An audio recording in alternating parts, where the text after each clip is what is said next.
Dans ce bidonville de Rangoon, des femmes ont pris leur destin en main. Avec l'aide de l'ONU, elles ont monté un groupe de micro-épargne. Chaque semaine, elles mettent quelques dollars de côté dans l'espoir de pouvoir lancer un jour leur propre affaire. Un moyen de quitter un quartier inondé chaque mois pendant la grande marée et de sortir de la misère sans attendre une aide hypothétique du gouvernement. Nous n'avons pas senti le changement dont les gens parlent. Je pense que ça n'a touché que le haut de la société.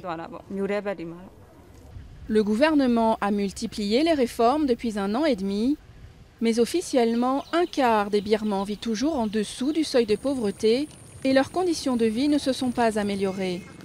Les autorités espèrent ramener le taux de pauvreté à 16% d'ici 2015 et comptent notamment sur une nouvelle loi qui facilite les investissements étrangers. Les pauvres ont besoin de revenus, donc d'opportunités d'emploi. Pour avoir des opportunités d'emploi, nous avons besoin d'investissements étrangers. Les secteurs qui créeront de l'emploi en ont besoin. La façon dont le gouvernement parviendra à gérer les attentes des plus pauvres, qui ont désormais le droit de manifester, sera essentielle. Au printemps, un mouvement de protestation contre les coupures d'électricité chroniques avait fait descendre des centaines de personnes dans la rue, et cela pourrait n'être qu'un début. Après 50 ans de régime militaire, les espoirs sont énormes. Nous devons gérer ces attentes parce que les choses ne vont pas se produire rapidement. Les squatteurs de cet autre bidonville attendent des impacts concrets.